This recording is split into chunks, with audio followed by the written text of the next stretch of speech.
communicating, helping men express themselves. I've been expressing myself to producer Jimmy. You missed that conversation behind the scenes this morning. Mornings in the lab with Keith and friends. Let's get after it, Jimmy.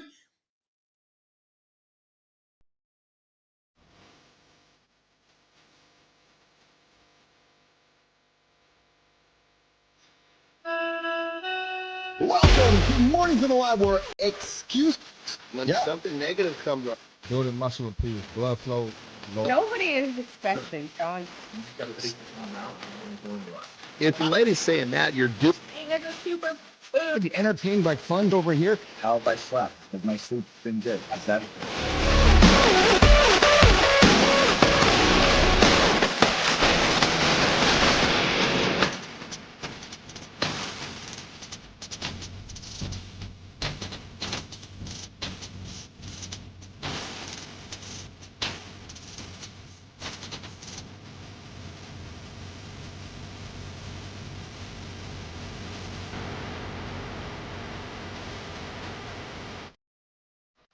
Good morning. Good morning. We're just having some laughter with the producer, Jimmy.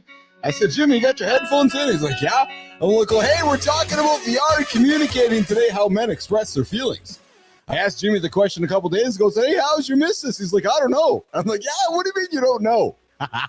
Hey, I'm your host, Keith Bilous, the only morning show for men to get your ass out of bed. You guys hit that snooze button. You're 9 minutes behind. I had coffee with the guy last night. He's like, well, 9 minutes? I'm like, yeah, you do it all year? You're 2.5 days behind. Hey, we got Jon Andersen sitting in the lab here waiting for us to come on in. And we got see Marty Fit. He's a day older today than Christopher Martin, the man, the boy wonder. I'm the faceless boy wonder on LinkedIn. Marty's the real boy wonder in the world. He's on the show here as well this morning, hanging out this morning. Jory Jansen bringing in the protein break coming up on the 45, 46-minute mark of the show. We got a few things to talk about today, some fun things to talk about today. We're talking the Kaivin Method. We're talking krill oil versus fish oil. We're talking protein. We're talking about some YouTuber that replaced himself with AI, and nobody noticed. Yes, coming up here in the lab this morning, as well as your government, my government. The governments know what's coming. I'm teasing that. That's going to come up here in a few moments. And hey, protein bars, guys, you're out there at the store buying those protein bars. You're buying chocolate bars. Yeah, true story. Put the chocolate bars away and buy the protein bars. Speaking of, when I talk here on the show, sometimes my words get fumbled up in my mouth. And then sometimes when I'm talking, the words get fumbled up. The bad words come out, which is the reminder, nation. If you got kids sitting around, you might want to put the headphones in, invite them out of the room, or just teach them about the F word, the B word, the S word, or any kind of bad word we might drop onto the conversation this morning.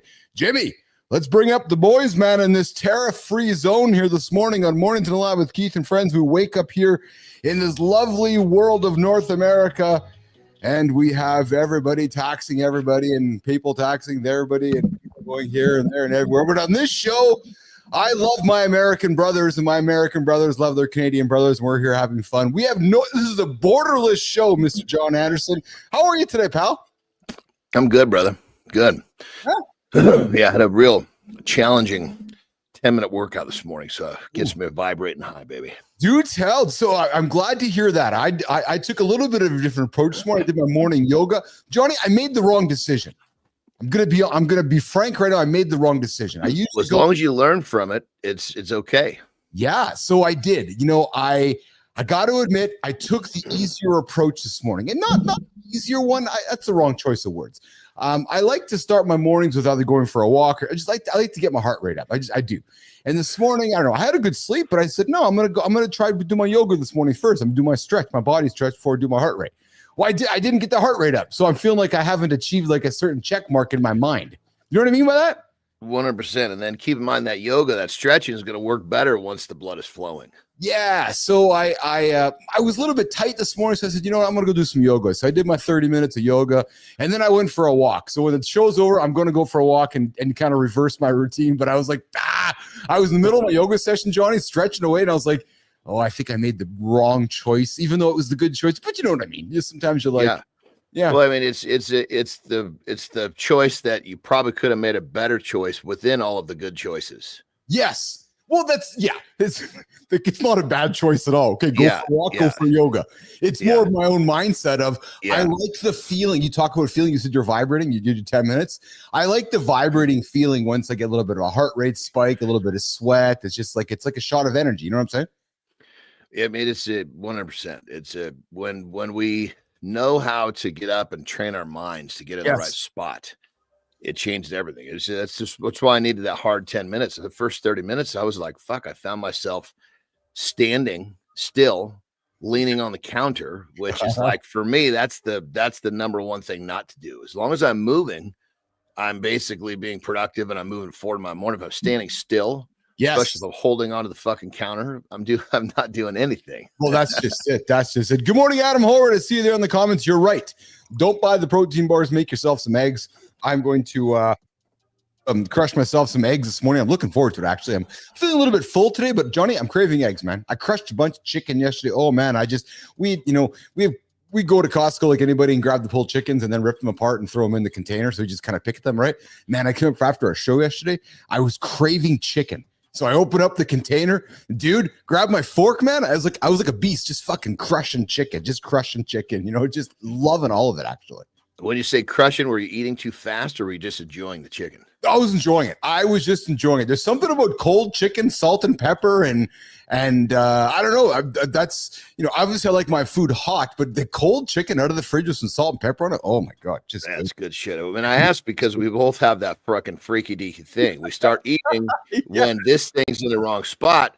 Yeah, it's like we're speed eating until the other voice pops up and says, "Dude, what are you doing?" Yeah. So the voice that's leading us the wrong direction is saying, "Fucking hurry." Yeah.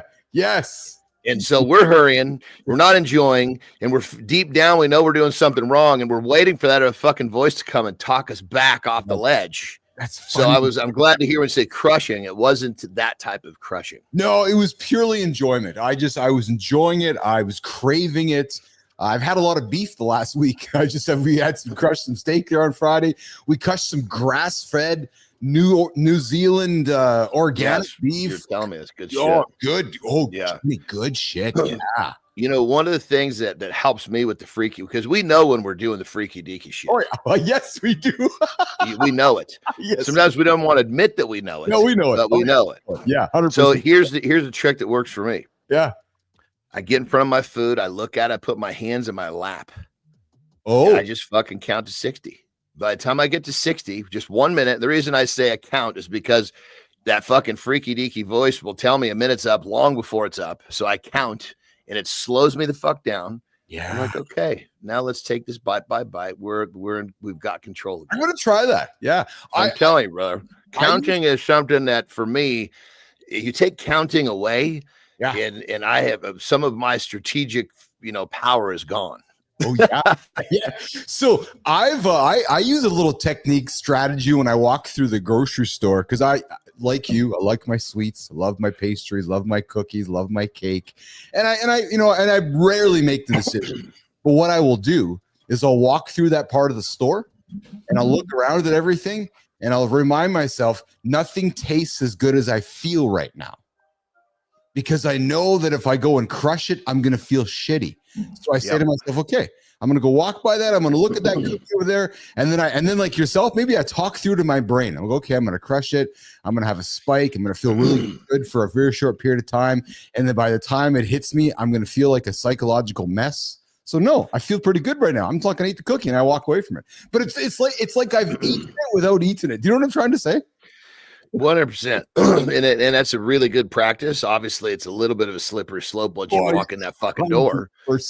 So I was very happy. I get to a certain point in my life when I realized, okay, there's a list of tasks that just don't serve my time well. Yeah. Yes. And your grocery store was on that list. And I was like, thank fucking God, because that way I don't have to because every time, it's like a fucking alcoholic that has to walk through a fucking bar to get to his favorite restaurant. Yes. God damn it. Isn't there a fucking back door here? So I don't have to walk by all this, everybody fucking drinking, and going to the grocery store is that for me. I enjoy going to the store with Lauren, a nice social experience, go and hang out. And because what I do enjoy about it, because we listen, 99.9% of the time we make great choices when it comes to food. right? Single ingredient, whole foods. Lauren, she's a great cook. She knows how to fuse flavors together. So, you know, I find it like it's like a fun socially dating experience. We can go to the store and walk through like the meat section or the you know, and start thinking of what we're gonna have for dinner, and then putting it together, right? Making good selections of meats and so forth, and we support each other with good choices, right? Just stay away from the ultra processed crap, because we both know that it just doesn't serve us any good at the end of the day, right? But that's the benefit of a good partner. 100%, and Terry does that for me too. But it's what it is, and I think it's an association thing. Because when I was fucking younger, I would go into that store, that fucking voice telling me to hurry up. I'd be fucking filling up a brand bag full of shit. As I was crushing food, by the time I got to the fucking checkout, I wasn't even fucking, I was like, I was done. I was already sick. I could already feel the fact that I felt terrible. So funny enough, you say that, because I can do it too, but it just puts me at an unease because I'm revisiting, you know, that old. Now, here's the cool thing. In Mexico, I don't have that at all. Oh, because I've never fucking had. I've had bad fucking luck, and you name every fucking grocery store on the goddamn planet in America, I've had bad luck in one of those. I used to work in Mexico. I've never had a bad experience because I got a hold of this problem before we bought that house, so I can browse with her, not a fucking problem. It's funny how you don't associate that, eh? Yeah, it's because I walk in there and I'm still hearing the voice that I want to hear. I swear, I just get in the fucking parking lot of a Safeway, and all of a sudden that other fucking voice starts chiming up. I'm like, you motherfucker. Adam Holroyd coming in with Costco deliveries, the best burgers and egg whites delivered to my house, and I don't end up with the chips. And I'm with you, Adam. Yeah, you know, remember I just said it was cheaper when you do that. People say, oh, it's too expensive. Bullshit. When you buy that junk and you eat that junk, that costs you. 100%. Yeah. Our routine here is we do the Costco deliveries, and then we fill the gaps, and Lauren will pop into the store, or sometimes we want to do like a date, we'll pop in and pick up and fill the gaps in along the way. But I'm with you, Adam. We do as much as we can. The delivery, it encourages good choices. You don't make wrong choices. You don't buy things you don't need. You don't buy the big box of, you don't buy the 30 cans of salsa because you're like, oh yeah, I'm going to have salsa for the next year. No, fuck, I just need one can of, you know what I mean? It's just, but I'll tell you, Johnny, I worked in a grocery store as a young man. Did you really? I did. Yeah. I ran the dairy. Worked in the meat department for a while. And dude, all the behind the scenes stuff. So here's the bad news from that experience, right? So maybe like yourself, I had access to any kind of food. Yeah, I was going to say that might have changed the trajectory of my life. Oh, that's putting me right in the fucking devil's den right there, baby. You know, you wouldn't have been just a fat son of a bitch. You would have been a massively fat, overweight son of a bitch. Well, you know, the thing about it is only because I have this, you know, I had the one voice that was telling me you're going to do something great. I know you're pathetic right now, but you're going to do something great. Yes. And the other voice was like, don't listen to him. Keep eating that fucking bullshit. Right. Yes. And only because I had the one voice that was telling me that was some pretty cool shit, I was able to offset the two and get out of that phase. If I didn't have that voice telling me there's something great coming, God knows I'd have been one of those. You might have known me, but you'd have had me on your show because I was on a TV show called This 1,100-Pound Fat Ass Can't Get Out of the House. Good morning, Christopher Martin. That's a nice entry point for you to join the show here this morning. What's going on, brother? Mr. Old 32-year-old Martin. What's up, guys? What's going on, man? We're good. We're good. Let's have some fun with that, Keith. At 32, where were you?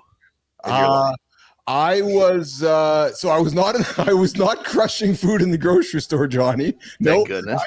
Yes. I was what was I doing? I was starting my journey into being an entrepreneur, actually. Yeah, I was on my way. I was building good morning, Amy Reiner. I was building a company called Captive Interactive, a Texas screen company. But I was on my way to I'm thinking right now. No, I was working at I was working at Rogers Cantel selling cell phones. Yep, selling cell phones actually. Yeah, as way back in the day. Yeah. What about you at 32? So 32, I would have been somewhere in Europe on the fucking strawman circuit. I had already exited my first company. Yeah. And I was basically had a crew back at home doing real estate flips. I'd come home. Oh, yeah. Basically, I'd come home and research the homes, and I had someone help me do that. But I would be the one that would take the fucking cash to go to the goddamn courthouse steps because I was buying them in foreclosure, right? Oh, yeah. Yeah. So I buy you literally, you got to fucking buy these things with money. You're Yes. walking up to the fucking front. You Yes. got guys walking up there that are getting ready to buy multiple homes, and they got some fucking dude in a dark suit following them. That's, you can tell he's packing because people are showing up to these fucking courthouse steps with millions of dollars. Yeah. Yeah. But I'd buy it, basically hand it over to my fucking foreman, get back on a fucking plane, go back to Europe. It was a good time. Marty, how was your special day yesterday, brother? It was cool, man. It was just a regular day. I didn't really do anything. Remember, I said I'm not doing anything till this weekend. So Yeah. it was just a regular day for me, Funny how it works for us men as we get older. We just they just, I don't want to say become less important, but they just become another day on the calendar. Well, I got so much shit going on. I'd have to take a day off from work if I wanted to celebrate. Even if I did something chill, I'd have to take a day off. I didn't want to take a day off this week. So I know you're working on some cool things on the side. How are the cool things on the side going right now? It's good, man. I gotta update you, and I'm about to take out a day of training. I'm about to cut out Friday training, so that's gonna free up some time for me too. Oh, look at you! I have no idea April. what the cool shit is, man. I'm being kept in the dark here. Oh yeah, I gotta talk to Johnny. Marty's been teasing something on the side here with he dropped into my closet about a week and a half ago and said, "Hey, I'm kind of working on something here. I'm in gonna your closet." What do you mean dropped in your closet? Just in the hey buddy. Say what the fuck's going on over there, Mark? Hey buddy. That's why I don't know about this because I won't get in the fucking closet. That's why. Hey Johnny. I love to communicate with words. That wasn't a shot at you, come on. That was a shot at Keith. Come on now. The wrong choice of words. No, Marty. In the closet. Jesus Christ. Last week, he's like, "Yeah, I'm working on something. I got to tell you about it." So we'll come out of the closet together and pull our pants down. That's it. But yeah, Keith, I'll be big backing on Saturday. Oh, you're gonna be stacking and big backing and stacking the calories. Listen, steakhouse. I'm gonna get some lobster. Oh, lobster mac and cheese. Oh, I'm gonna get some butter bread. Yeah, yeah. Is this just for your birthday? Is this for your birthday, or is this for some sort of the new project? It's for the birthday. It's gonna be for the birthday. Okay. Gotcha. I can't celebrate for both. I gotta just celebrate because Johnny will kill me if I celebrate for both. If you're eating, good food like that, it doesn't have such a detrimental thing. That's true. It's not gonna be too bad. Hey, it's when you're eating all the processed shit, the chemicals, your body goes, "What the fuck are you doing?" That's it. That's it. Hey, are you guys lobster fans? Johnny, you lobster fan? Love it. Yeah, I was long. I mean, all these fucking shellfish, I love them, but I don't like crab. People want to go to a crab feed. No, I'm just fucking spending my time cracking all this shit. You want to crack it, put it on my plate, But a lobster, they fucking pull that thing out for you. That's my speed, So I'm good with that. Give me that, like that fillet, and that extra large. Yes, good shape. Well, Johnny, I gotta add this. I'm from Maryland. So that we're a crab state. Oh, so yes. Crabs it's like an event here. Mm-hmm. So even the bougie people like yourself, they crack crabs because it's like an event. So, but you're not from here. You West Coast guys. Well, so I've been to these before, and I'll tell them, listen, I'll come, but I'd prefer to have some of this shit already cracked and ready for me to eat. I feel you though, because it's usually that request is obliged, and I'm good. So I went to I had dinner at a nice restaurant a number of years back, and they brought me my lobster, Johnny and Marty, and they put these two tails on my plate, not cracked. And Johnny, like yourself, I looked at them, I looked at the server, I was like, "What the?" Dude, take that back in the fucking. I'm not gonna be cracking these because they give you a little fucking nutcracker to open it up too. I'm like, listen, I'm not squeezing on this thing, having the fucking juice go squirt all over the place. Get this back in the kitchen. Open this up, bring it on back. Husky Keith sent it back, Marty, and they brought him back out there, stripped out of the fucking shell for me, man, so I could crush that lobster. So what'd you say? Were you upset?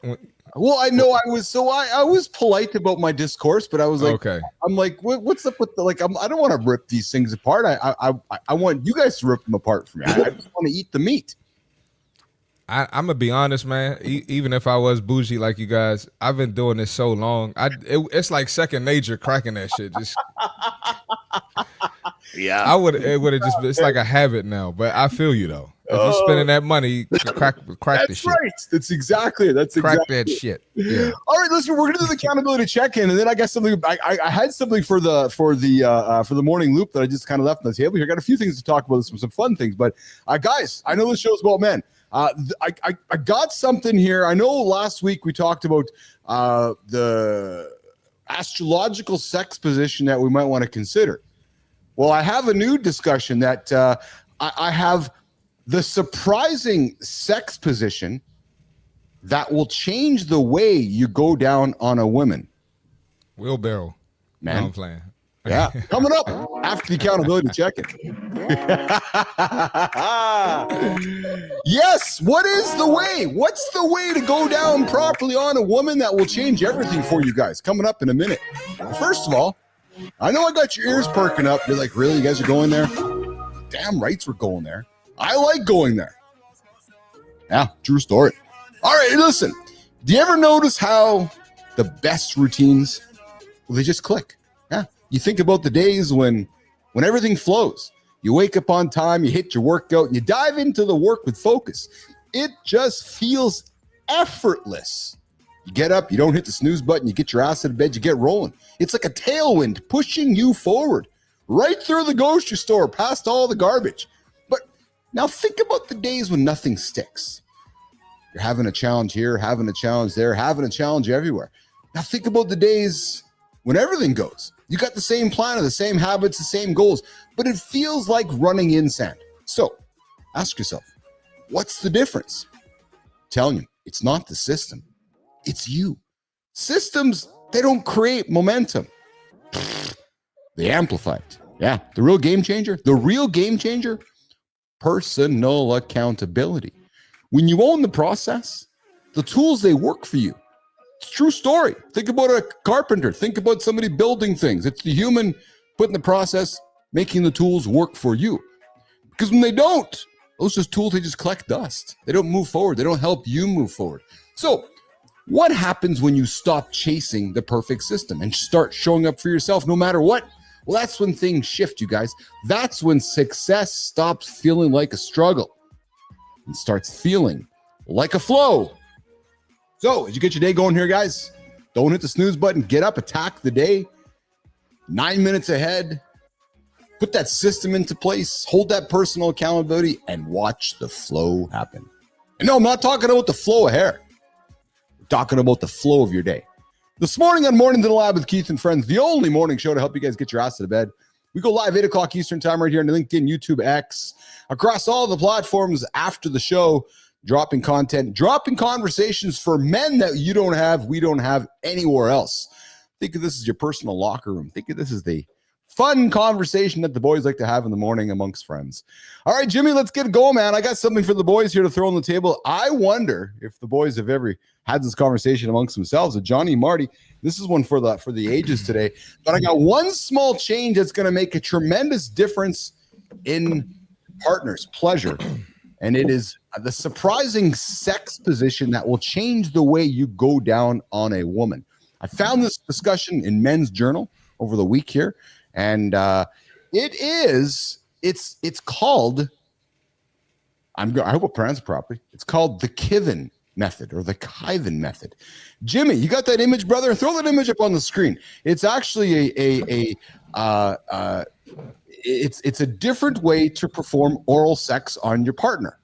So typically men will perform oral sex on their partner in a format that is, parallel to the human being. But this image here shows a perpendicular view where it's a type of cunningliness where the giver gives perpendicular to the receiver. The technique is so simple, Marty and Johnny, but for many, it's a serious game changer because it allows for stimulation of the clitoris, the vulva, and the perineum from the side, which may allow for more access to sensitive areas, greater stimulation, and increased pleasure, leading to more intense orgasms. And This simple technique is amongst the best positions for women and can transform your oral game. So, boys, there you go. The Kaivin method is something you might want to consider. Was this inside of a book that was titled "If You're a No Pussy Getting Motherfucker, Please Read This"? it was titled because that's the fucking goofiest tip I've ever fucking heard in my life. If you haven't figured that one out by now, you need to read this book that's titled "I'm a No Pussy Getting Motherfucker, Please Help." Well, I'm going to offer this up there. I'm going to thinking most guys are going to go to the standard vanilla practice of doing it. And I'm offering up the alternative approach. Marty, I see you're itching to say something. Yeah, Johnny, Keith, Keith before the show, he was like, I got Johnny and C. Marty today. I'm going to get him today. They're not going to be ready for this one. Then he gets on the show and shows us, and it's my button not working today. My button's not working today. I hit the buzzer, but it's not working. It's just you guys are like, so this is my response. I was expecting to see something that was like something that just a fucking person with some basic reasoning couldn't figure out. Was there some piece of furniture involved that maybe most people never thought about? But you're just talking about switching an angle. I'm just there it is. There we go. Well, hey, according to this article and according to the sex therapist that was in this article, it is a very, very pleasurable experience for. Well, think of it like this, bro. Think of it like this. If you're just doing the standard way, laying straight ahead between the legs, you know how difficult it is to get a hand involved. Yeah, yes. But then you turn to the sideways, you got all sorts of room to get a hand involved, and that's something she's gonna like. That's right. And this article talks about, from the sex therapist, Marty, why it feels so good is that we know the clitoris is home to thousands of sensitive nerve endings, but the clit is much bigger than just the external hub. And it can feel really pleasurable to lick, to touch around the entire area of the female. So men, I would invite you guys, as you go through your life expectancy work today, to add this to the repertoire of moves. Christopher Martin. There you go. Yeah. That's it. That's the move this morning. The Kaivin method. Thanks, man. Everything you bring up, man. It's just, I know I'm the young guy on the show, but damn, I was doing this as a young guy. You gotta come up with some different stuff, man. Oh, I was stretching. I will admit that I was stretching. So there you go. So Jimmy, there's the Kaivin method, expert tips and the diagram for folks this morning. John, Canada is a little late. Americans, we'd be a little bit ahead of Canada, so Keith be learning shit late. There might be tariffs on the moves. Yeah, when it comes down to it, I look at it like this. If you want to get better at something, you give it a little thought. If you get a little thought, you fucking figure out how to turn fucking perpendicular pretty quickly. Yes. That should be a pretty basic, I don't know. Forget where a person's from. Forget how old a person is. If you put any thought into getting better, you're going to discover that pretty quickly. This is true. Okay, before we get to the fit tip, I got one more thing for you boys here. I did a little bit more research this morning with all of my GPT agents, and I found the top 5 muscles that women find most attractive on men. Beer belly.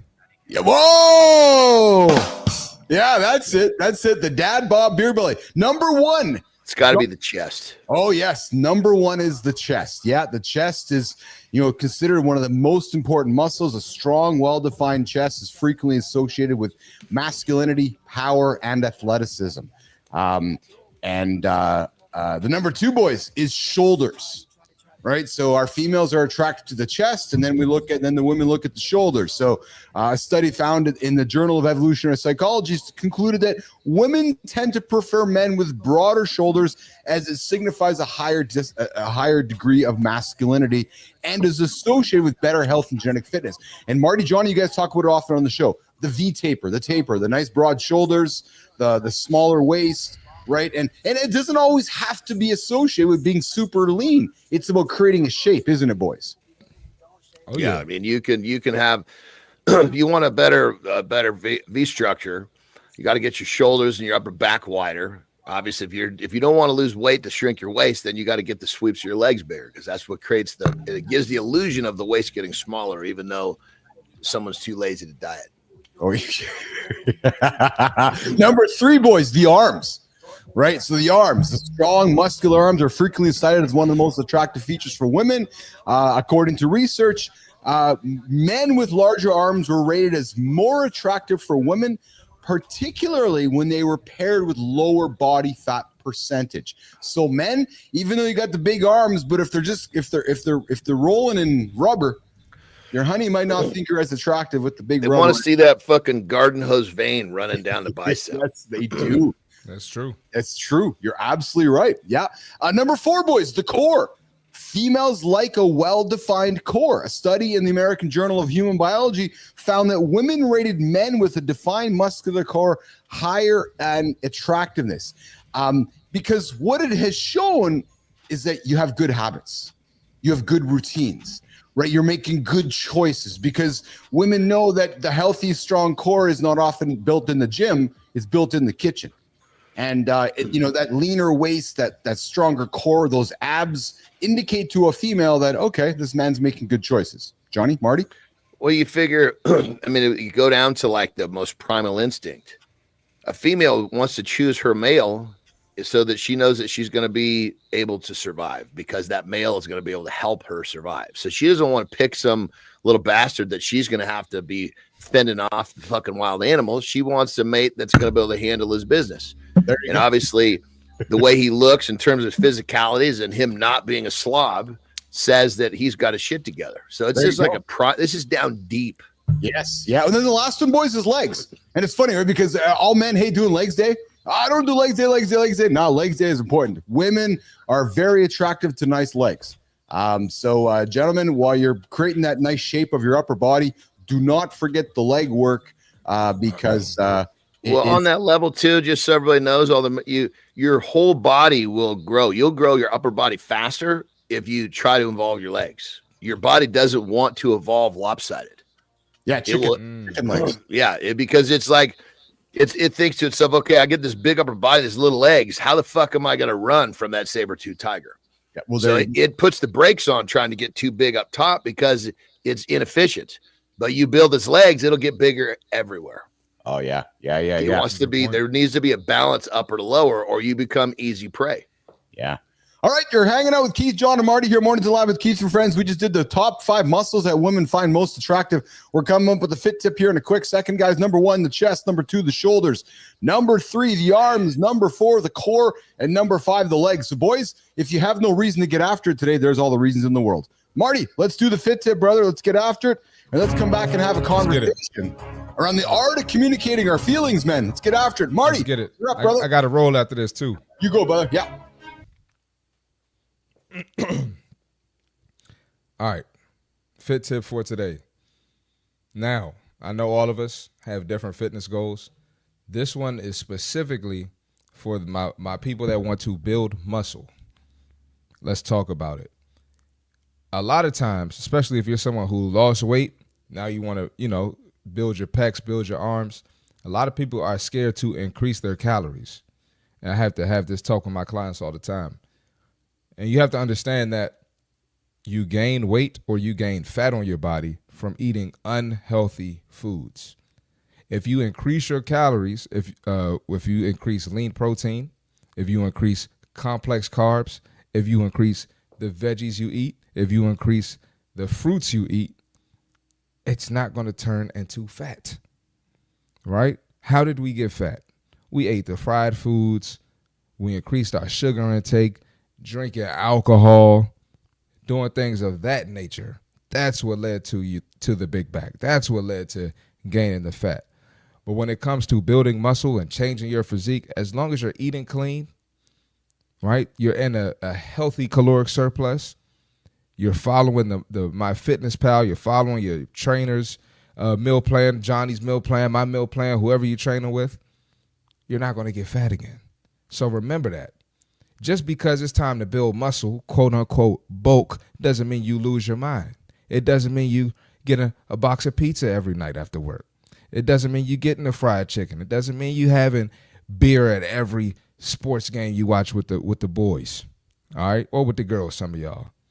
So, healthy caloric surplus, lean protein, complex carbs, fruits, veggies, whole grains, and you gotta drink water. This is sparkling water right here, but you gotta drink your water, and you're good to go.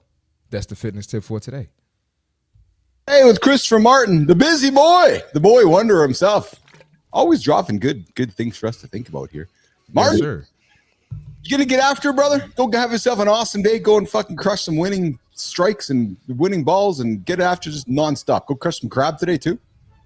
No crabs today, but spring and summertime, yes. Yes, I was telling Johnny before as we were getting into the show. I just crushed a bunch of chicken yesterday, man. I went upstairs after our show and just dug into a roasted chicken and just crushed protein after protein after protein, and then I had a bit more. Went to bed last night. So there you go. You guys got to do it. That's how it got to be. That's what it got to be. It's what it got to be. All right, pal. Yes, you enjoy sir. your day today, and come knock on my door if you got something to share later. I will. Have a good look, brother. I will. Yep. Have a good We got to look. involve Johnny too. Thanks, man. You too. Let Johnny know, 100%. Yep. All right, Benzie, good to see you here. All right, man. Good to see you in the comments, Scotty. Good to have you here. Johnny, let's get into conversation for a few moments here before Jory joins us about the art of communicating. Men, where's my topic here? Men often will have troubles communicating. And it's one of those things where I don't know how to express my feelings. Should I express my feelings? Is it something that I want to express my feelings? So let's just you and I get into a little bit here around, is there anything what's one thing that you wish you could say more openly, but feel like you can't? Or are you at your point in your life where you are more than comfortable to say everything? Or are there times where you still have to really think before you're ready to say something when it comes to your feelings? Brother, I just told a story about breaking my dick yesterday. Yeah.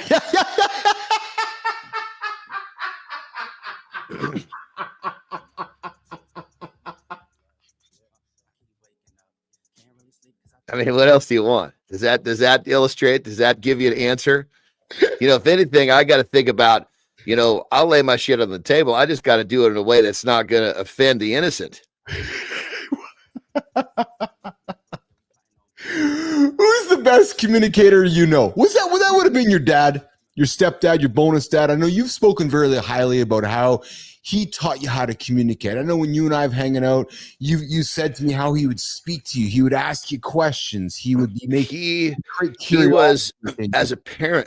Yeah. Excuse me. Most times when you think about a parent communicating, you think about what they say. Right? Yes. Yeah. He was a phenomenal communicator because of what he didn't say. Interesting. It's almost back to yesterday's conversation with Warren Buffett around the more often we say no, the more superpowers we often had. So what you're saying is that, when dad didn't say something, it made you think even more. Yeah. And there was usually with that silence, there was a look, and that look told me you need to rethink this. And what's fucking crazy about this? Yeah. Really fucking crazy. So basically, he passed away. I was 22. Yeah. Right. Terry comes into my life roughly 2 decades later. Right. And now, I mean, she might have had it before, but now, right, like in the current time, she has that fucking look perfectly. It's like he brings that look through her to me. It's fucking nuts, dude. It's like, I don't even know. I couldn't make the look. And there's so much in the face that gets this briefly. I don't know that you could even like try to replicate it. So it's pretty crazy how that communication is still happening. That's interesting. So, you look at Terry looks at you and you just know. Yeah, she gives me that look. I'm like, fuck. And I told her at first, I'm like, because I think she probably had some version of it, right? But it got so good that I finally told her, I said, honestly, I just need to point this out. This look, as much as I appreciate it, fucking pisses me off. Yeah. Because that was the look that I dealt with through my childhood. I mean, I'm very appreciative. I said that jokingly. Yes. But so communication, when we think of communication, a lot of times we think about talking, which is a huge part of communicating. Yes. But on that level, sometimes, you know, like leading by example, massive communication. I had a great conversation with a fellow last night for coffee, and we were talking about communicating. And I said, often people talk for the sake of talking. I love the skill when it comes to a great conversation, great communication, where there's openness happening, there's an exchanging of ideas, there's sound bites happening back and forth. There's certainly a skill set in all of that. But Johnny, is there one emotion that you still find hard to express? Is there still one that you work on a daily basis, like an emotion that you still? Yeah, I mean, I would say, I would say that, you know, I don't know, I would be hard to put it into like a single statement, or it's like, you know, there's that, I mean, I wake up every morning and I have these different things that I do to put myself in the right state of mind. Yes, you count in, right? you do meditation. Yeah. So that state of mind, which is, you know, it's scarcity, it's fear, it's, you know, insecurities, it's all the shit that I've learned to overcome through the way I live my life. But that shit right there would fall right into the fact that if I start talking about that stuff, it becomes fucking real really fast, because we get more of what we think about. We get more of what we talk about. So that stuff right there, I don't know if that really directly answers your question. 100%. Is there stuff that's the stuff that I don't want to talk about, because when I talk about it, it grows. Oh yeah. I have found this show has been a really wonderful, because I'm always looking for conversations for this show. Like throughout the day, like, you know, I'm always looking for things to talk about.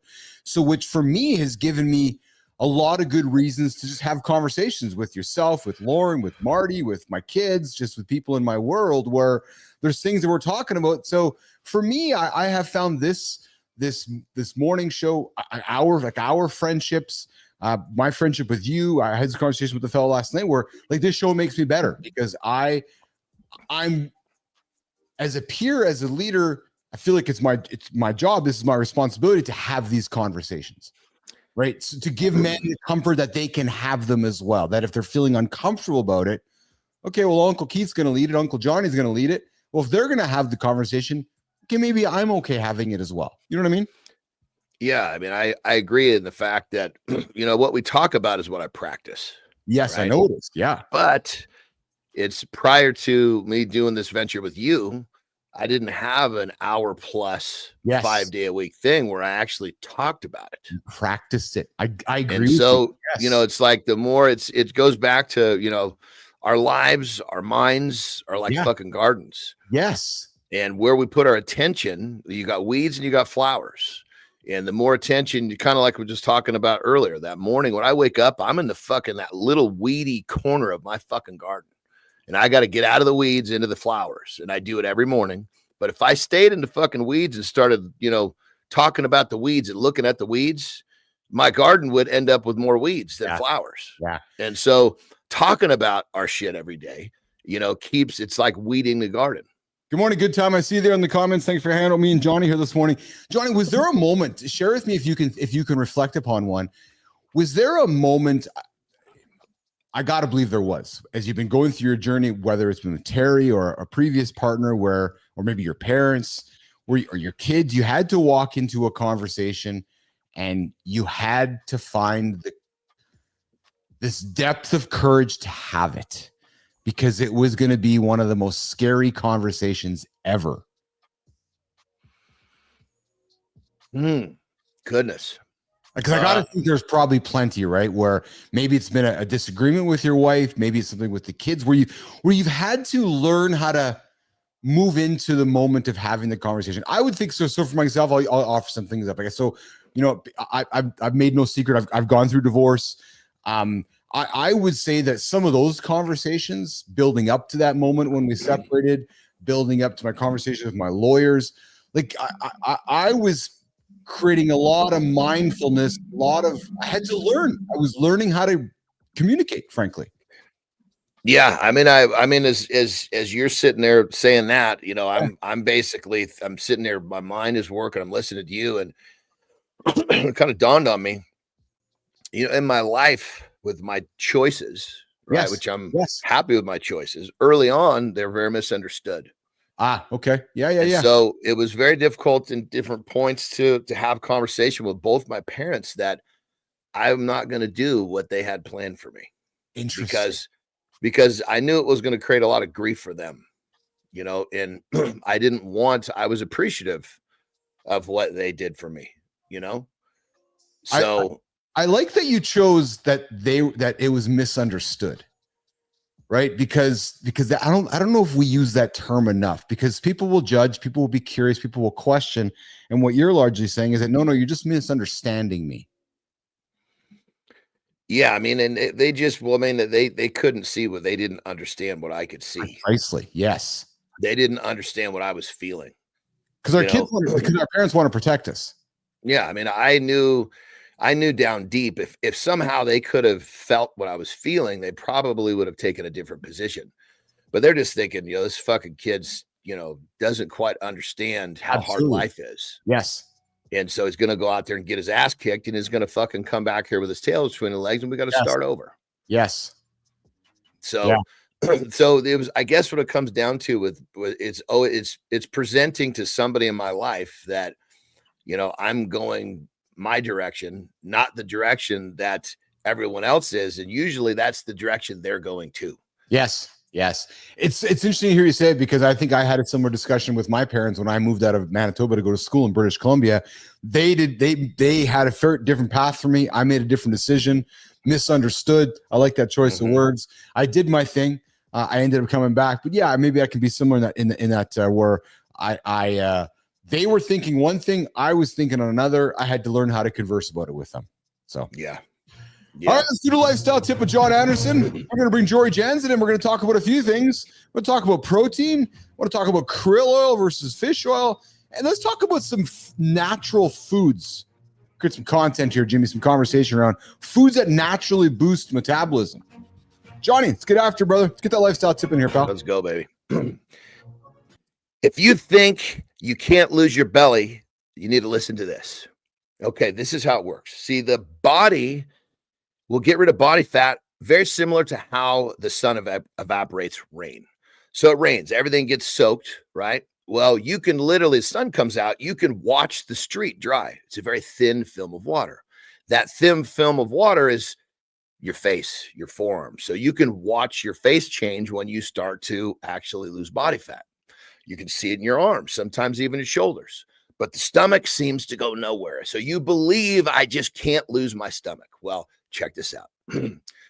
You see, the sun evaporates the street and it's dry. It's done the same damage to the mud puddles or the gutters that are full of water, the collections of water. You just can't see the difference.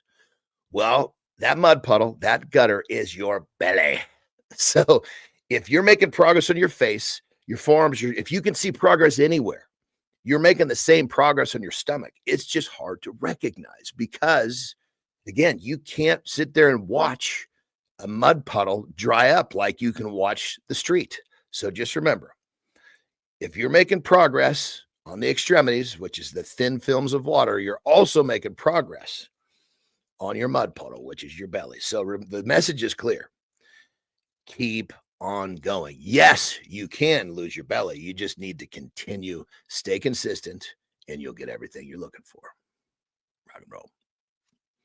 Belly, boys, you got to put the work in. It's going to happen over time. Absolutely. Lifestyle tip with Jon Andersen. Keith Bell's Morning to Live with Keith friends. We got our friend Jory Jansen joining us. We're going to talk about protein. We're going to talk about krill oil, fish oil. We're going to talk a little bit about metabolizing foods. What's going on, Jory? How are you today? Hey, Jory. What's shaking in your world here today, girl? Just kind of doing my thing. We're having a little bit of. There she is. How are you? Good. Am I on okay? I kind of got delayed. Oh, no, we're all good. Yeah, we got you on there loud and clear. Hey, listen, it's Wednesday, middle of the week. How's your day starting here today? What's going on today in Jory Jansen's world? Good. It's my usual get up, get me ready, make sure my daughter's ready and check in on my husband, see where we're at today. Just the usual morning stuff. There you have it. Did Keith freeze? A little bit. I don't know. Yeah, I'm here. There was a delay. we I go. might did I not There we answer go. your There we go. question? So, Jor, I thought we could talk about Jimmy. There's Jory. There we go. Yeah, I have a little bit of a stutter here on Jory. I think maybe I got a delay. Johnny, Jory, keep chatting here. I'm going to, I don't know why I have a delay here on my end here for some ridiculous reason. All of a sudden, just instantly have a delay. Well, Jory, check this out. One of the things, you know me, I love to make things simple. So we're always trying to deliver simple messages to people. For those that are, I don't know if you heard my lifestyle tip a second ago. So help everybody understand, kind of help everybody understand that once you're making progress, that's like the hardest part. Now, just continue the consistency. I mean, I think people don't recognize the message of being consistent to get what they're looking for. What do you think? I agree. I often find, and I don't know about you as well, but when clients are coming, they're looking for the next thing because the last thing apparently didn't work, but it did work. So if we go back, it was working. Yep. But the change was that they stopped doing the work, right? Yes. And so I think that it is consistency in the work, and just because you reach the success point doesn't mean you stop working. You have to keep on keeping on. Yeah. And that's where we come in, is the fact that someone's had some success, but they're not able to maintain what they're doing. So we analyze what they need to do, what they did before, what broke it down, help them create a plan that will allow them to move forward with some sustainability and keep them in the groove of being consistent. You know, I think I think for those that feel like I can't be consistent because what I'm doing is too difficult, you got to rethink what you're doing. There you go. Absolutely, absolutely. Which brings us into some of the topics that you have, Keith, in terms Yes. of, you know, what are you doing in terms of your daily habits? And so I think one of the ones that comes up, I love the question in terms of what foods will help increase my metabolism. Yes. And Let's talk about the that truth this is morning. eating does, because your body's working. So when your body is working, there's an increase in metabolism. But if you're looking for body composition change, that's not what your focus is. Right? I mean, it's part of the equation, but the short-term thermic effect of food, which might be like an 8% increase for over like 30 minutes, over hours, that's not where you're changing the body composition. It's exercise, it's nutrition together, it's sleep.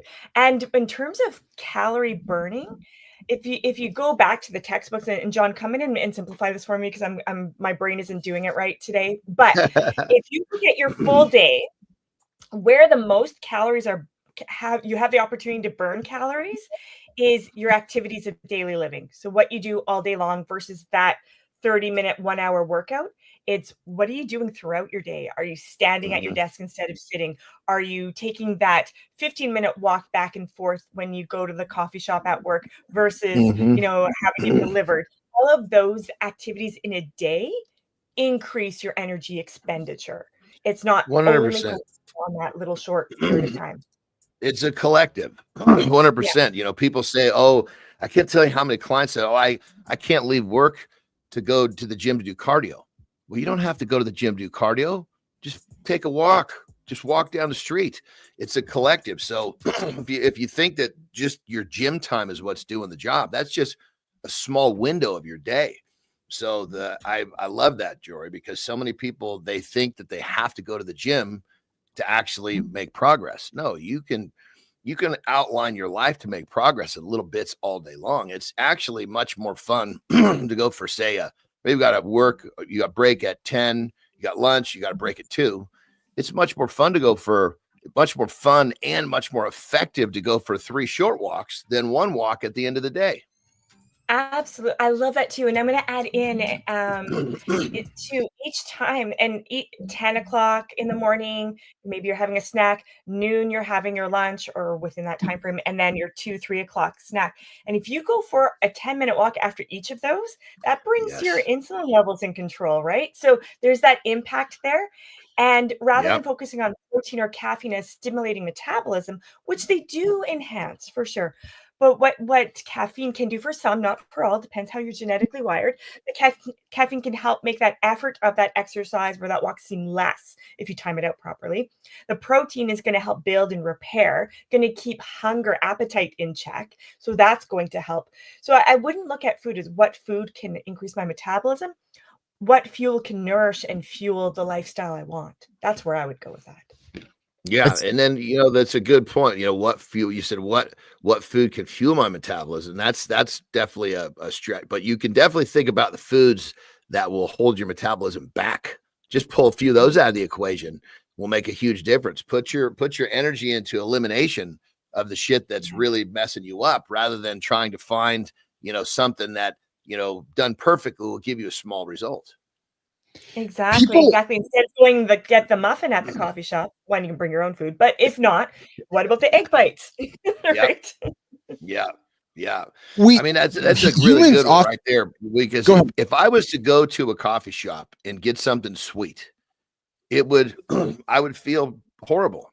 I mean, for me, it would be a mental thing too. But physically, it's putting a bunch of I'd say empty calories, but that's kind of what that stuff is in most cases. Your insulin's going to spike. You're not feeling. It lowers your level, your quality of life. The problem is people do it so regularly they don't recognize the difference. The joke I was making is that most people don't know how bad they feel until they finally feel good, and that comes through elimination. Yes. I like that. Yeah.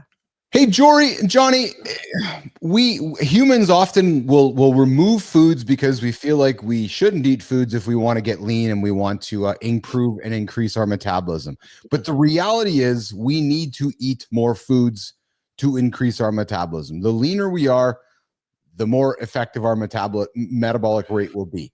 Can somebody just eat unlimited whole foods, Jory, and increase their metabolism and have a good body composition? And when I mean like just being really strict with good whole foods and just eat whatever they want. I mean, I think it gives you eating whole foods gives you the opportunity to eat what you need. What you want, you might have to retrain your brain in terms of what you feel like you need. But I don't know if it's just eat as much as you want. If you're eating whole foods in a balance and strategically placing them throughout your day, including your hydration plan, so drinking fluids, I think that gives you more control in terms of how you're going to choose to fuel your body, nourish your body. And then it does help in terms of your appetite. But sometimes it's just the habit that you have to rewire as well to get to that space of understanding that, I can eat all of this nutrient dense food, so has lots of nutrients in it, instead of the empty calories, which are not calorie free, they're just empty of nutrition.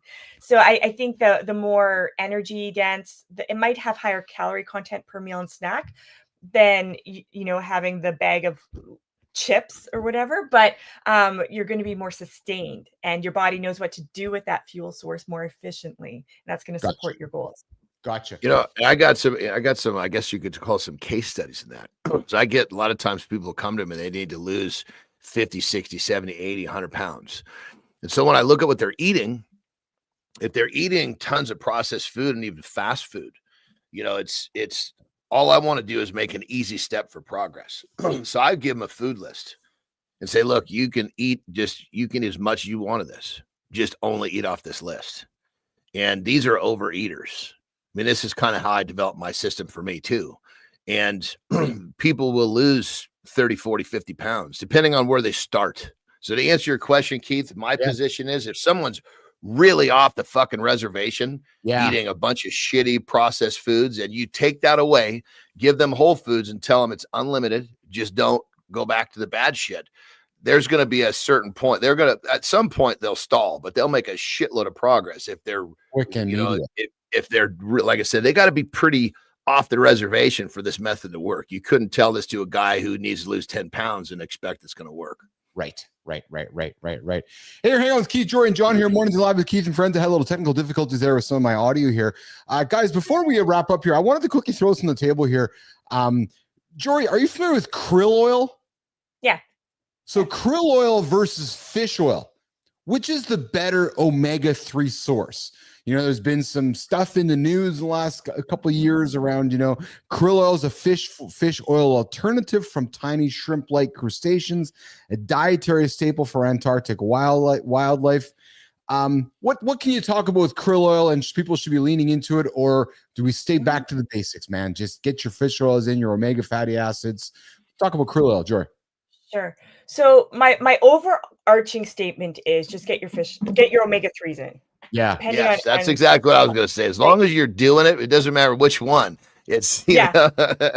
Now, if you're looking for the less fishy burps and maybe a little bit easier to digest because it's in a phospholipid instead of a triglyceride. Those are just fancy words in terms of how it's encapsulated. So if you're looking for, it might be for some people a little easier to digest and you don't have that fishy flavor, go for the krill. And also, if you have more money to spend, go for the krill if you want to. But in terms of fish oil, it generally is most studied. It's been studied longer. So the impact seems to be pretty much the same. So just go for what you want. Now, if you're a vegan and maybe you're going for the algae oil and chia seeds, hemp hearts, ground flaxseed for your omega-3 sources, it has to do a little extra work to convert into the omega-3 that helps our body decrease inflammation, help with skin, brain health, stuff. But there are options. So it's looking at what works for you, what sits well, ethically, digestibility, all of that. They're all going to work. Just figure out what works for you. A 2023 meta-analysis study, Jory, found that krill oil made no impact on blood pressure or heart disease factors.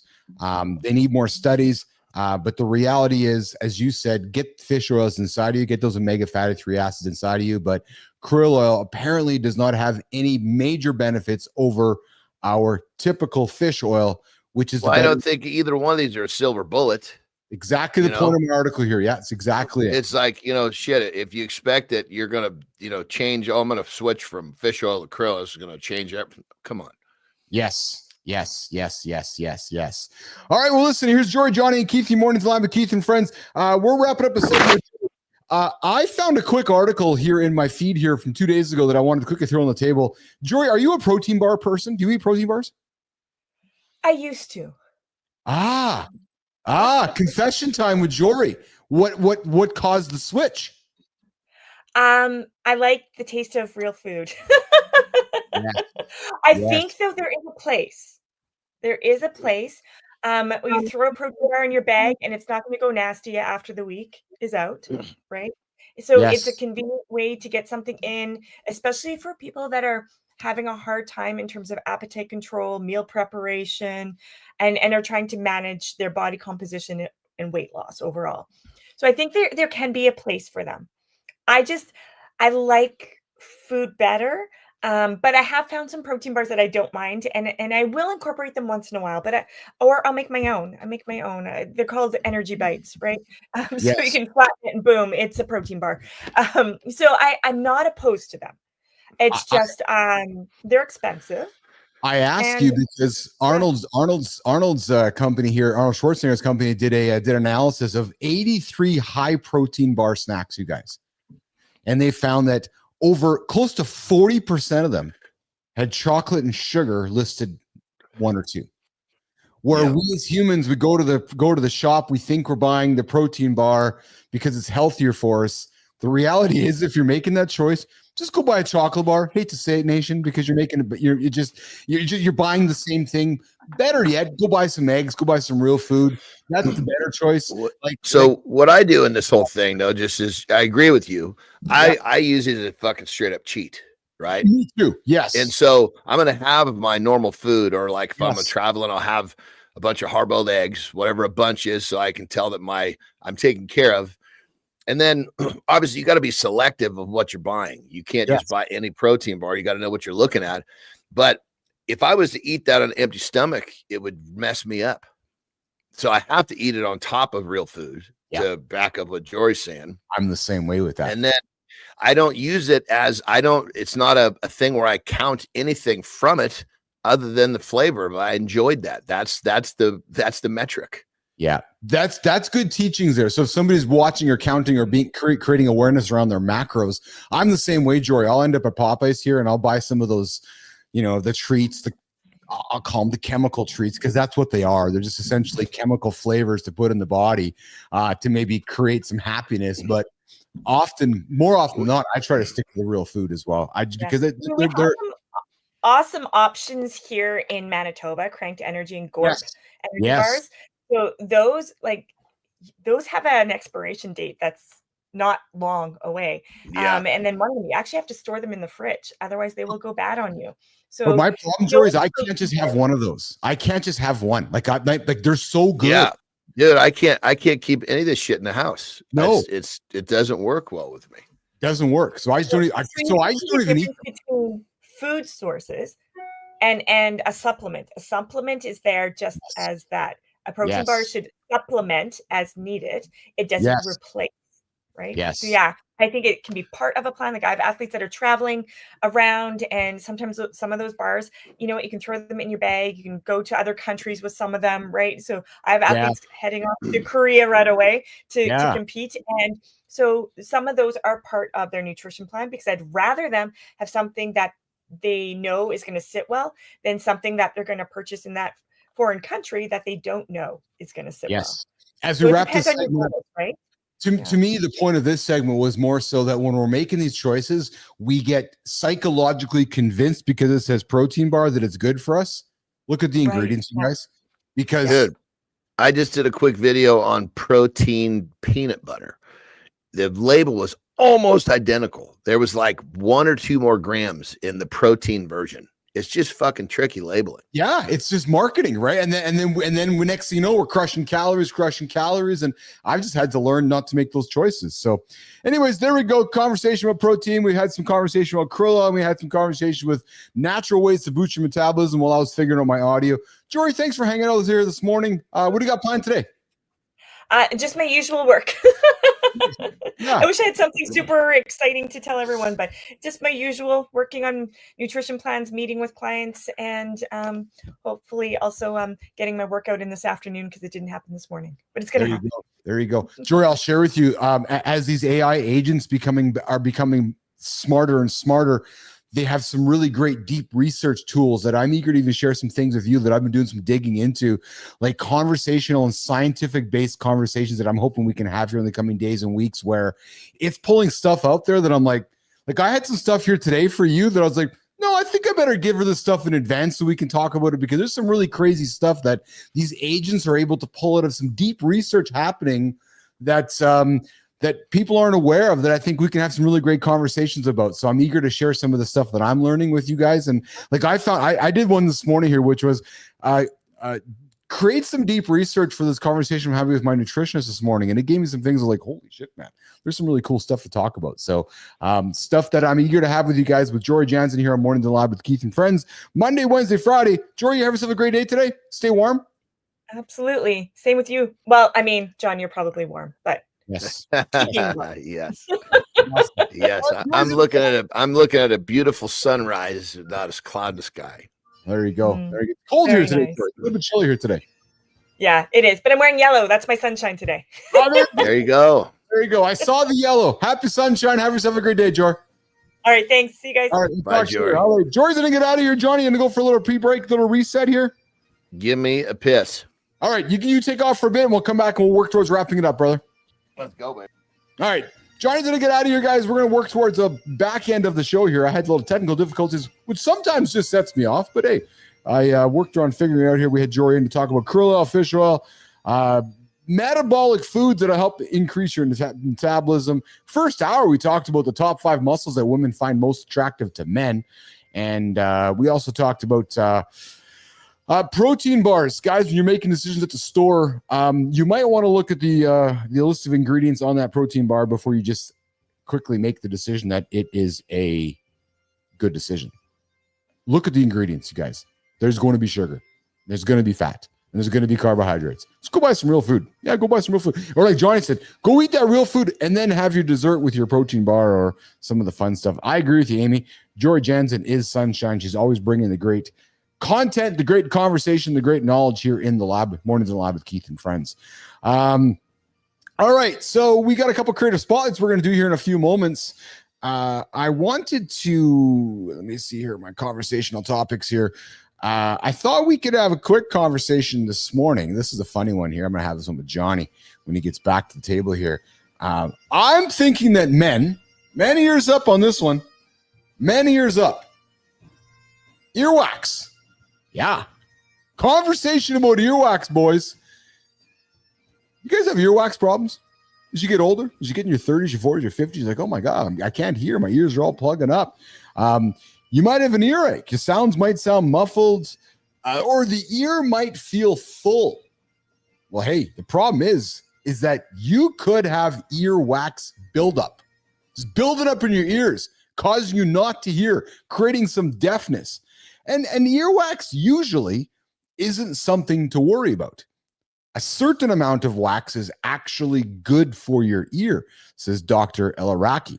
However, when your ears feel clogged, they're ringing, or you may seem like you can't hear, you might want to work on cleaning your ears out. Johnny, fun conversation about earwax.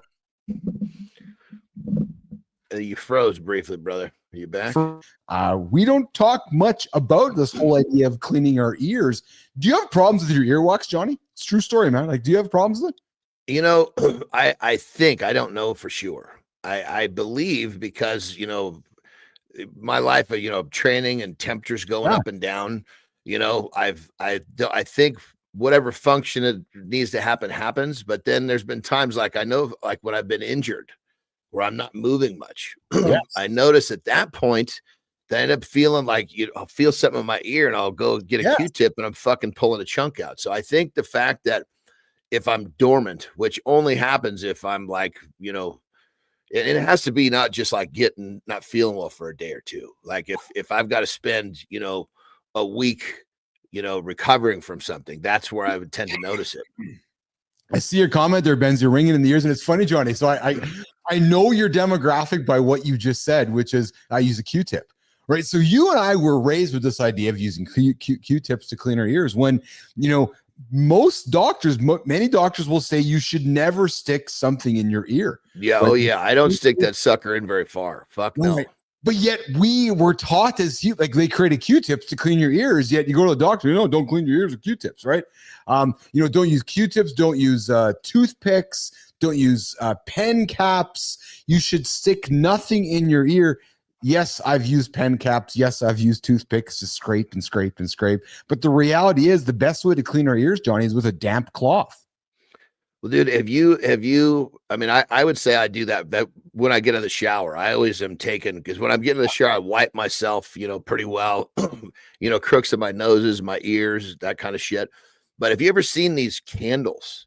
Whoa, right? I'm just getting to that topic. Dude, like those candles, you know, I've known a few people that have done it, and they were like, I can't fucking believe how much wax came out of my ears. So according to this doctor and other doctors I have spoken to, is ear candling should be avoided. Oh, really? That's what I wondered. I was like, I mean, I was thinking to myself, way back when we were fucking designed as humans, we didn't have this. This can't be, this isn't the way we were designed. That wax is there for a purpose. I had somebody who I knew went through some candling and I just couldn't wrap my head around it, right? And then doctors will say ear candling, Johnny, can be dangerous. Yeah, and that's what I thought too. Doctor says, I've personally removed candle wax from the ear canal that was left behind. And that's candle wax. That's what I get fascinated. So if I'm here to remove the earwax from my ear, Johnny, why am I putting more candle wax in the ear to get the wax out? It doesn't have any logic for me. Well, the way that I understood it was you're basically, there's a candle, you're on your side. So basically the heat of the candle is coming up and drifting into your ear, which warms up the wax and your earwax comes out. Yes. So I don't know how the fuck somebody's they're doing this fucking backwards and they're dripping earwax in their ear. How the fuck does that? I'm clueless. You and me both. Maybe it's a different type of candling thing we're talking about. So, this doctor recommends not to be candling earwax, that if you're having troubles with clogged ears, go see your doctor so they can irrigate it for you. They'll do that with a syringe to flush out excess or impacted earwax. And what you'll also notice is that it might help with your nose, your ear, and your throat because it's all connected. But when I saw this discussion, I was fascinated by it because we take earwax for granted. We have earbuds in our ears, we have things in our ears, and next thing you know, we get all this buildup. I'm like, why is my ear ringing? And why can't I hear? Well, I'm bunged up with earwax. Then you hear about candling, and I'm like, what the hell?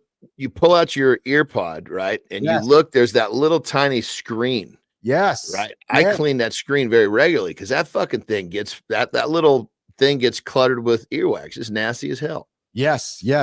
And the one last thing, Johnny, is that over-the-counter eardrops containing the ingredients carbamide peroxide or hydrogen peroxide could hydrate dry earwax and encourage natural removal. However, this doctor notes that they're not always effective. So, and research has suggested that drops are no better than water in helping clean earwax. Water is typically the wax is typically water soluble. So when it becomes wet, it becomes liquid and can simply be wiped away from the outer ear. So guys, if you're having ear problems, just go see your doctor. That might be the best choice. Don't go for the hack of getting candling done in your ear. Go see your doctor, have them irrigated, and see if there's more problems going on than what you suspect it might be, because it might not just be the obvious situation. So, and the old adage, this last comment here, Johnny, don't stick anything smaller than your elbow in your ear. So don't be sticking a Q-tip. Don't be sticking anything in your ear because you're going to have problems. Yeah, the Q-tips always freak me out a little bit. I don't like sticking it in there.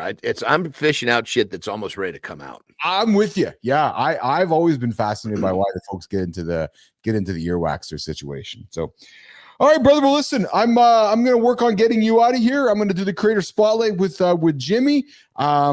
Eager to keep the show rock and rolling throughout the rest of the week. What do you got going on in your agenda today, Mr. Andersen? What's happening for your world today, brother? Well, I got to get packed because we're leaving tomorrow. Yeah, you're leaving tomorrow. Yeah, going to the wedding. Yep. But I think the interesting part of today. So I think it was yesterday. I told you they're building an airstrip here at the neighborhood. Yes. Right. And so my neighbor, who's also the guy who I ride with, that built our track. He went out basically and said, hey, can I fucking borrow one of these, fucking earth movers? Right. So he took that over to our track because it's not that far away. Right. I mean, the airplanes will be landing right over the top of our track. They'll be 200 feet up when they're coming in, Anyway, so he basically went out there yesterday with this fucking massive earth mover and was able to do shit because we maintain the track with something that's probably a quarter of the size of what he took out there yesterday. Yes. So I'm freaking jacked. Like, he actually sent this picture. He goes, tell Terry I cut her new track, because obviously he wants to, it's the sand that screwed her up. So he was able to make a track outside our normal track, but remove all the sand, get it down to clay. So she doesn't have to worry about riding his sand and crash. So I'm really fucking excited to go see what he did with all this yesterday. Hey, how's Terry recovering, by the way, from her surgery? She's doing good. She's definitely, she's getting sick of her brace.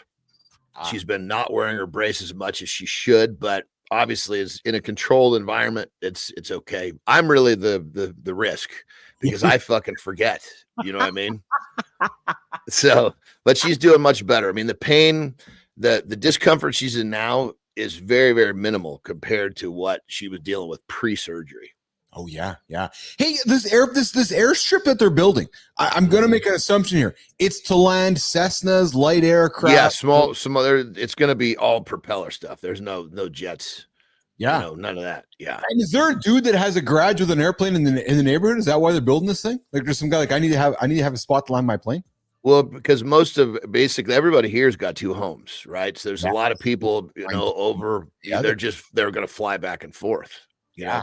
I mean, helicopter is what I was planning on doing. So I can land a fucking helicopter in my goddamn yard. Dude, I'll share a helicopter story with you, man. I did a helicopter experience. I got a number of helicopter experiences actually, because the helicopters are fun to me.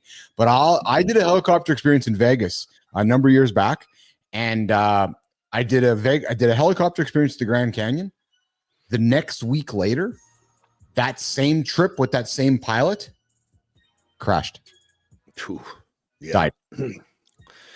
Yeah. I mean, helicopters are, as I understand it, I mean, you got to really know what the fuck you're doing to be flying a helicopter. But I have some really fun helicopter experiences too. Lauren and I were skiing at Whistler a few years back, and the lift to go down the mountain was busted. And we would have had to, I think I told the story, we would have had to wait in line for 3-4 hours. And I was like, you were like, what does it cost to get me down the mountain? Let's go. We jumped in the helicopter and flew down the bottom of the mountain because it's just a quicker, more effective way to do it. Right. Yeah. So, and then I flew into a helicopter into this resort, this hotel in Eastern Canada years ago. And there's a big storm happening, and you could only get to the hotel either through ferry or through helicopter. So like, hey, how would you like to arrive, Mr. Bilous? I'm like, oh, fuck, I'll take the helicopter. So dude, there was a storm happening, but they wanted to get me in there. And it's this little community with this wonderful resort. They closed the roads down in front of the hotel. They landed the helicopter. All these people wondering, like, who's this fucking big celebrity showing up? Well, Uncle Keith just gets out of the helicopter. I'm like, hey, I'm here. I'm like, what the fuck is this, dude? Who is this, man? Nutty little fucking coming and getting off the airplane, off the helicopter. I was like, yeah, but I love them, but they are, I don't know. There's a certain danger associated with them as well. Helicopters. Yeah. I think that, you know, I mean, I don't know enough about it, but I do know that you've got to get to a certain point. You're not just going to jump in one of these things and fly it and expect that you're going to be, you know, okay. Well, so the one thing that concerns me with helicopter operators is that the barrier to entry and your barrier to become a helicopter much lower. Yeah, that's my point. You know, like, fuck, man, you know. It's like, holy shit. I mean, I want a resume. You've been flying helicopters for like 15 plus years, right? Yeah. You know? When I get on an airplane, maybe like yourself, I'll often look at the pilot and say, so who are you heading home to? Oh, my grandchildren, my family. Okay, so you want to get home then. You've been doing this for a while, right? Instead of, oh, how long have you been flying the helicopter? I've been fucking flying drones in my backyard for a few weeks, and I got my helicopter license now. Oh, okay, maybe I don't want to fly with you. Yeah, I mean, negotiating big wins and all sorts of stuff. I mean, I would imagine with the Grand Canyon, it's probably because, you know, wind changes trajectory so much. It probably just grabbed a hold of that fucking thing and slammed it into the wall. And everybody died. I'll never forget that. Sure. I saw the news story. I looked at it like, holy smokes, I would have been on that flight. Right? Yeah. So, anyways, craziness. All right, brother, listen, you enjoy your day today. Go enjoy that the earth moving in the backyard. There's something fun about that, isn't there? You know, I just can't wait to see it. It's almost like it's like your buddy calls you and says, hey, they put a bunch of new shit in the park to play with. Let's go play tomorrow. You know, it's like, fuck yeah. Well, they added to the jungle gym. Let's go see what they got. Who's driving the loader, your buddy, or are you driving it? No, it's already done. Oh, it's done. You're gonna go check it out. Yeah, he fucking texted me yesterday. He's like, hey, guess what? Oh yeah. So sun's up. You're gonna get off the show, go for a little walk, and go see what he made. Yeah, I think probably I'm gonna do it right after my nap. Nice. All right, brother. Will you enjoy your day? I enjoyed the conversation this morning. You have yourself a good one. We'll see you back on the loop in less than 24. See you tomorrow with another loop, my brother. Have a good one. All right, pal. You too. You got it. All right, Johnny's gonna get out of here. Let's see here. We got Scotty Benzie coming in. Yes, time to build an underground mangrove. Yeah, that'd be fun. That'd be good times there for sure. Mangroves. I'm trying to think where I saw mangroves. I saw a bunch of mangroves in the Galapagos. Benzie, good time. You've been to Galapagos? Galapagos is a great place. Woo, baby. Yes, sirree. One of the greatest places I've been on the planet. It's funny. I've been fortunate to get to Tanzania, to Africa, Kilimanjaro, do a lot of really exceptional things in my life. The Galapagos, one of the greatest places in the world. No ifs, ands, or buts about it. If you get a chance to go to the Galapagos, you got to go. You got to go. The animals, the species, the tortoises, the turtles, everything that's there is just something that's, I'm getting there. Getting all excited about the Galapagos. Okay, let's do the Creative Spotlight, Community Corner. Jimmy, which one should we start with today? Let's start with the LinkedIn one today, Jimmy. I'm going to do a little bit of reversal on you, pal. So, I'm going to get up here on the screen. Oh, there we go. Yeah, look at that. All right, bapl Nation. Time for another creator spotlight. Jimmy, I got the LinkedIn one going here, brother. Today we're talking about a guy who doesn't just keep up with AI. This guy is engineering the future. Man, with AI everywhere, it's AI here, AI there, AI everywhere. This guy talks like AI, like it's some magic trick. This guy writes the playbook. He started his high-stakes consulting, guiding brands like American Express, the NBA, and ENS Labs, and he built a reputation for turning critical thinking into cold, hard results. Then he went deeper, studying the psychology of persuasion in AI. Because what good is AI if it's built on black box manipulation? This guy created the Honest Framework, a method to balance persuasion with transparency, making AI work for people, not against them. Then he co-founded l.a.b, not just another AI company, a juggernaut that drove 1,400% revenue growth in a single year. This guy's not stopping. His latest move, the AI Audit, a battle-tested system that helps businesses avoid over-engineering, wasted time, and blind technical builds. Jimmy, producer Jimmy, this morning, Mornings in the Lab is excited to celebrate. Jimmy, you ready to rock and roll this one, brother? We are ready to celebrate. Where's my buttons? Dave Acosta. There he is.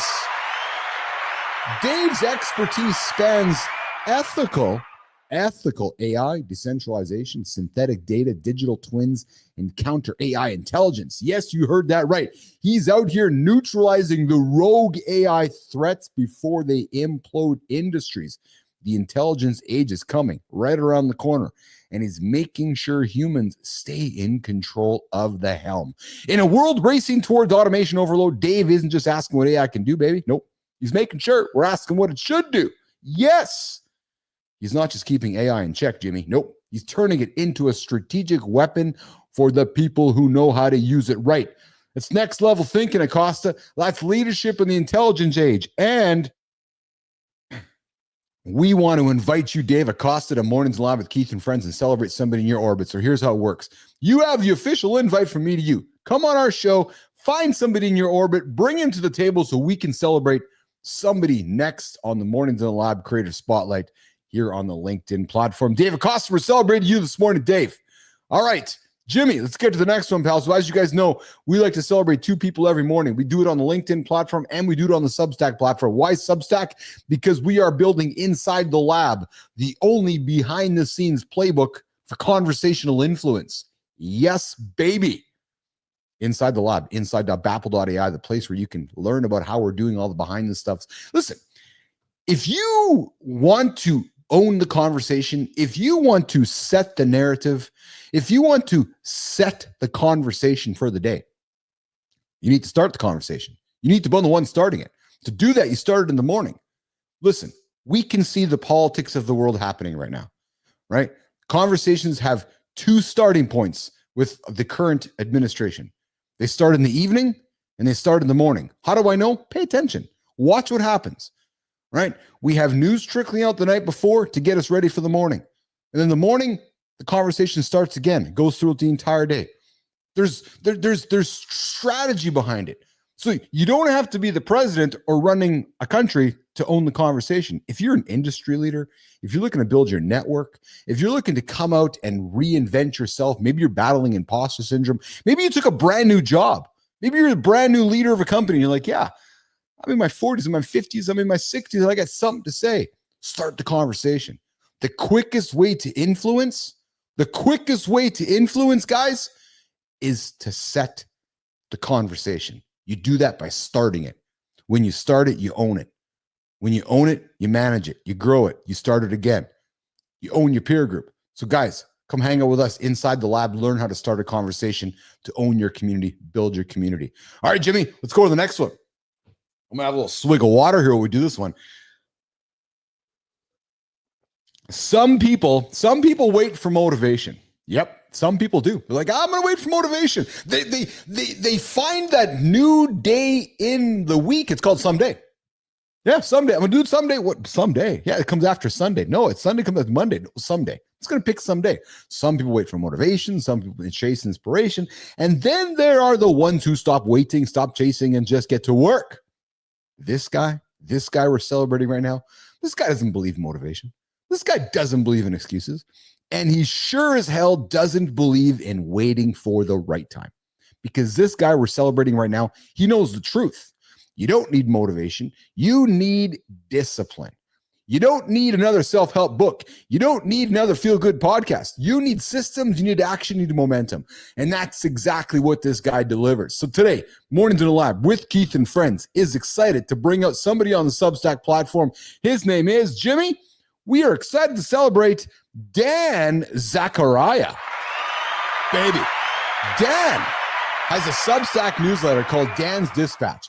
He drops hard-hitting, no BS truths on life, mindset, and self-discipline. He doesn't tell you what you want to hear. No, he tells you what you need to face. That your emptiness is trying to tell you something. That your fears are the path forward, not the roadblock. That waiting to feel ready is just another way of postponing yourself. Back to someday. Don't pick someday, pick an actual day. So if you actually apply what he writes, you're done waiting. You're done postponing. You're done living the same damn day over and over. Because in this guy's world, there's only one real question. How long are you going to wait before you demand the best from yourself? And hey, it's not someday. So there you go. We're celebrating you, Dan. Dan Zachariah. This morning, Mornings in the Lab with Keith and Friends is here to celebrate you. And here's how it works, my friend. We want to have you on our show. We want to take somebody in your orbit, take the big old Mornings in the Lab light and shine it on them and celebrate somebody in Dan's orbit as part of the Mornings in the Lab Creator Spotlight, happening every single day, 8:30 Eastern Time in the Community Corner. All right. Yeah, I think we're wrapping it up here. So I got some confessions for you guys as we wrap up here on the show. We kind of ad-libbing here the last few days. You're like, what? Really? Yeah, true story. What does that mean to you guys? Nothing, actually. But what it means to me is that if we pull this thing together, I'm finding content creation, content consumption, content research, content discovery is rapidly changing. Ooh, baby. When I started the show a year ago,